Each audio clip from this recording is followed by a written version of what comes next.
Okay, this is your voice recording for macro part of the nervous system. So we'll look at the brain, the sections of the brain, both fore, mid, and hind brain.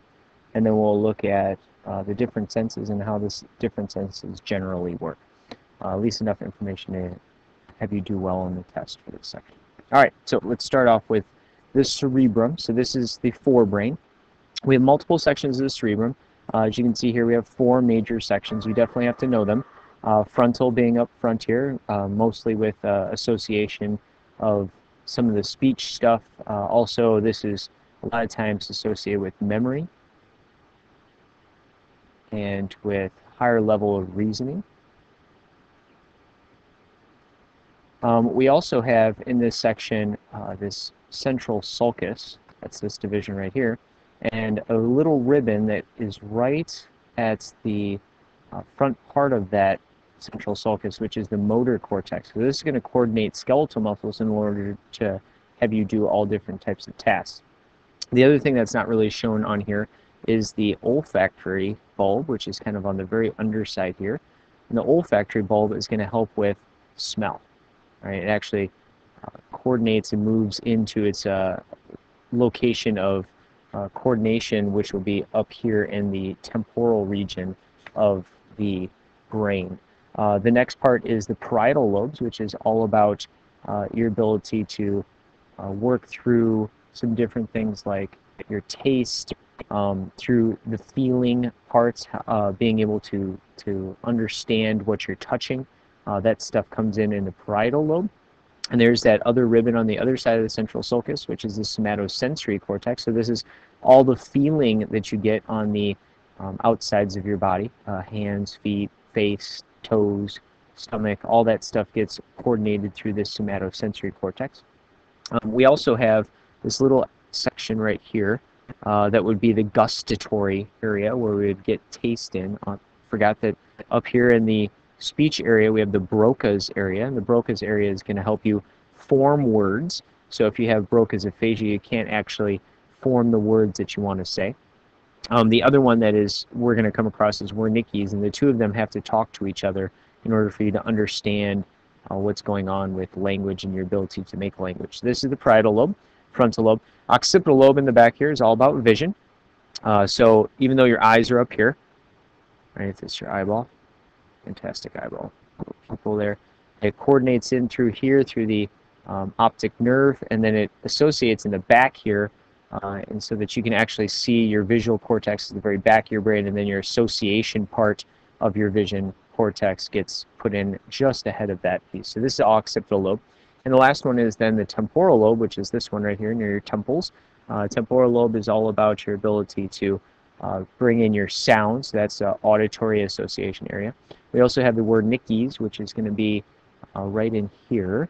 And then the auditory is going to be a little wedge just above that piece. We also have on the deeper sides, inside here, you would actually have the olfaction part of the brain gets associated in this.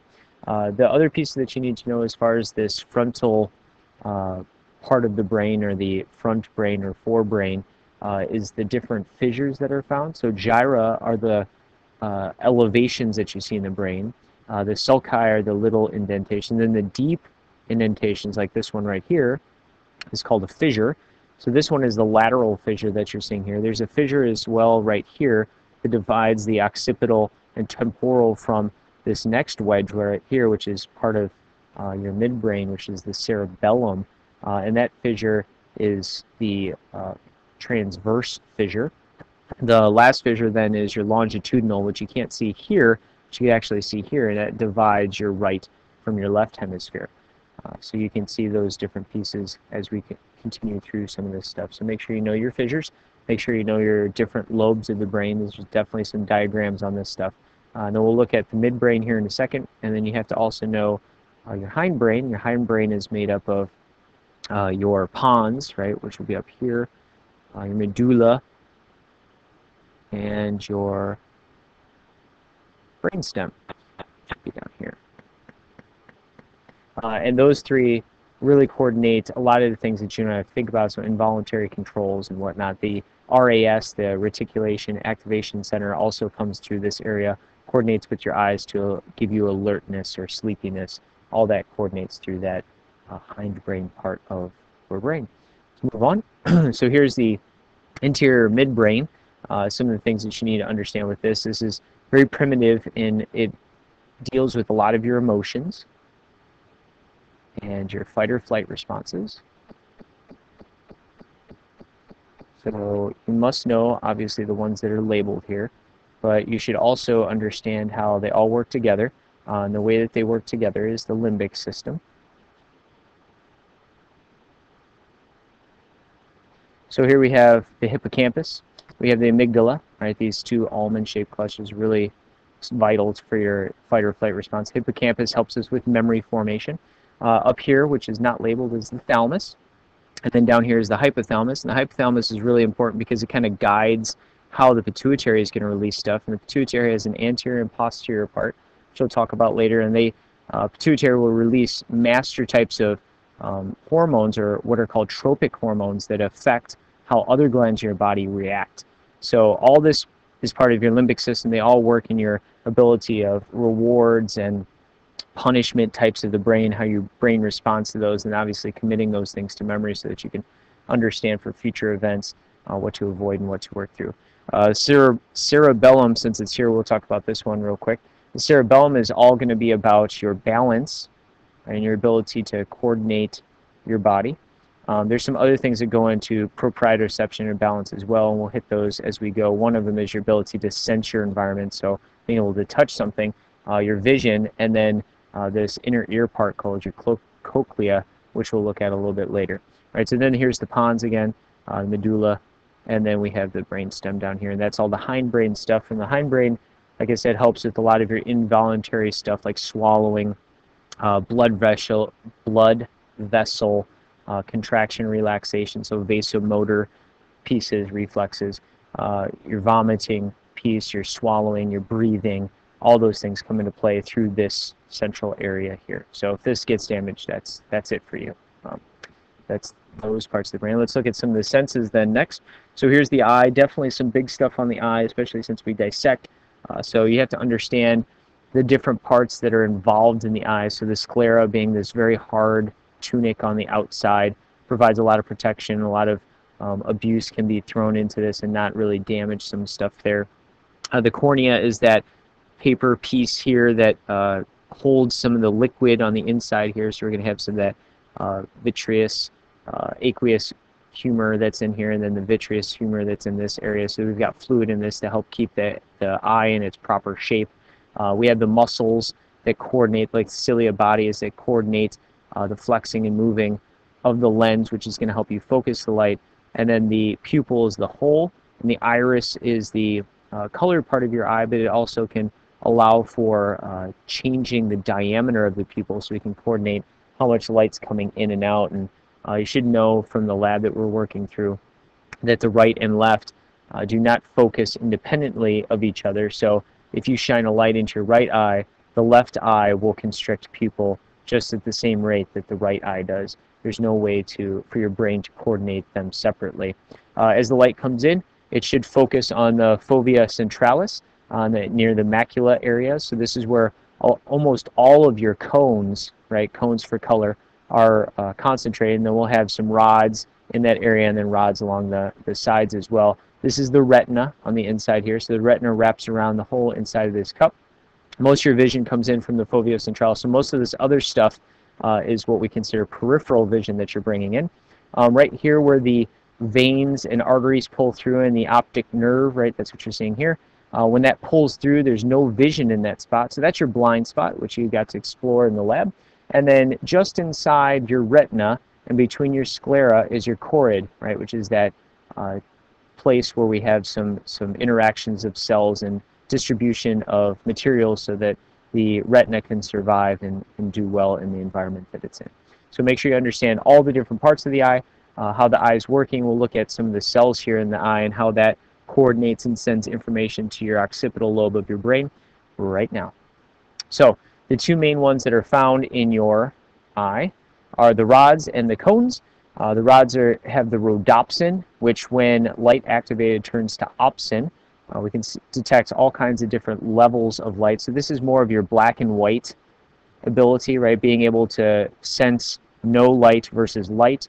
Once the rhodopsin turns into opsin, it can change back, but based on studies, it's around a 45-minute regeneration time for that rhodopsin to reform. So night vision takes about 45 minutes to come back. So some of the ways that people try to help themselves out if they're trying to be out in dark environments is if they know that they're going to expose themselves to light, they might close one eye so that one eye at least has the night vision during the time where the other one's restoring itself. The cones, there are three. We have three in humans. Not all animals have three cones, but we have three cones, and they respond to different wavelengths of light. So you have red wavelengths, the blue wavelengths, and the green wavelengths are the three main wavelengths, and those are out of order: red, green, blue. But those different wavelengths can respond, and we end up getting the color perspective we see within the visible light spectrum. Right? So those are the two main cells that send information onward to your brain. All right, let's continue on. Maybe. Next one. Let's look at this. So right here we see some bone, right? We can see some compact bone and some spongy bone in there. What you're looking at is the ethmoid bone. Remember, the ethmoid bone, that's the one that kind of works up through your nose. So we're actually looking at your nose. This is the olfactory bulb. This is some columnar cells, ciliated, right? Because we got some mucus production here. And then you can see inside those cells, or wedged in between those cells, are some nerve cells. Those are sensory cells that respond to chemical. And the chemicals that they're responding to help you out with your ability to sense smell, right? So all that smell stuff, the olfactory, all that's going to coordinate and come into your temporal lobe, even though this olfactory bulb is up near the frontal lobe, right? So that's all part of your chemical reception there. The other one that is chemical is the taste. It's your gustatory.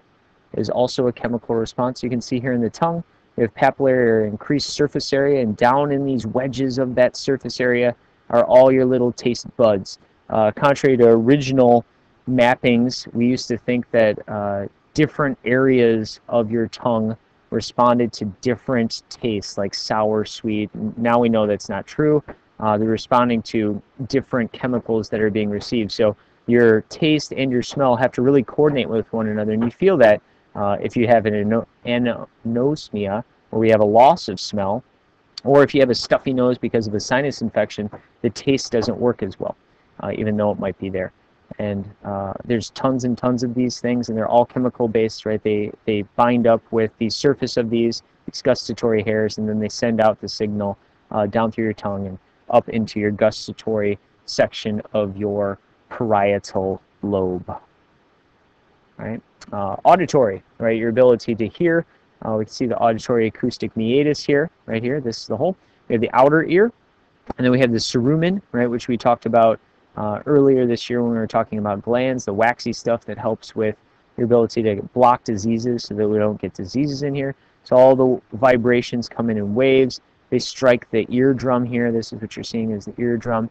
And that eardrum will then transmit the sound through the malleus, then through the incus, and then through the stapes. So these are your auditory ossicles, or the mid-ear.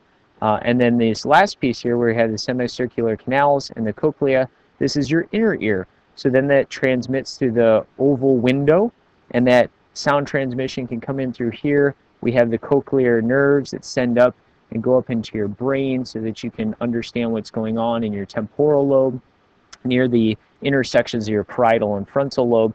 But the other thing that comes in with the ear is not just this sound perception, but also in here, there's little hairs that stick up. I'm going to try to draw this as best I can. So this is inside your cochlea. Inside this ear, we have liquid that's in there, and we have little grains that are floating around. And those grains will drop and move in different directions as your body does.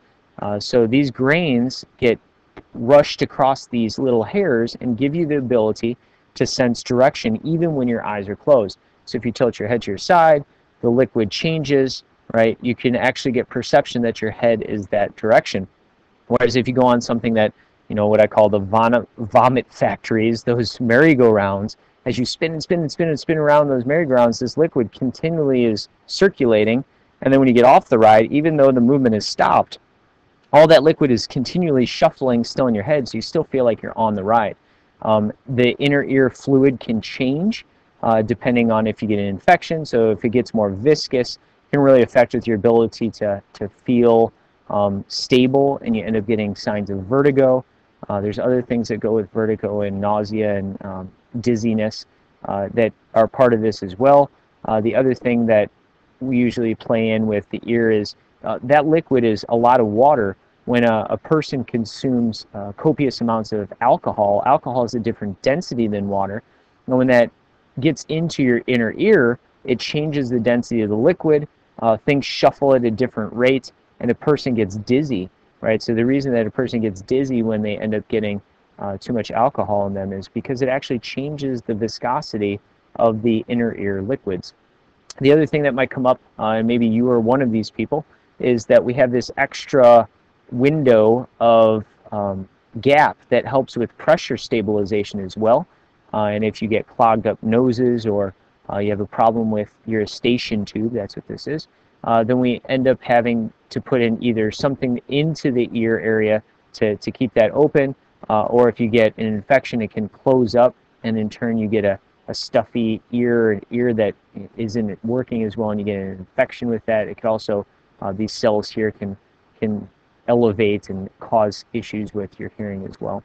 But this is all connected to, as it shows here, nasopharynx. The pharynx is the part right past your tongue before you get the decision, we'll talk about this in the next unit, between going down the trachea, the airway, or going down the esophagus towards your stomach. So this area of your ear connects into the back of your nose, the back of your mouth, so that you have actually pressure stabilization. That's why if you go on an airplane and you're having issues with the pressure, you can swallow or chew, because you're changing the muscles in here, and that'll help stabilize those pressures for you.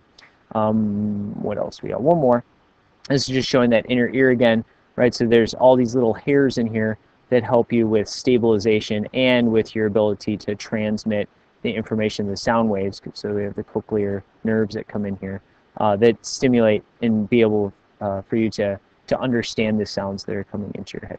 Now, obviously, this is all set up for air.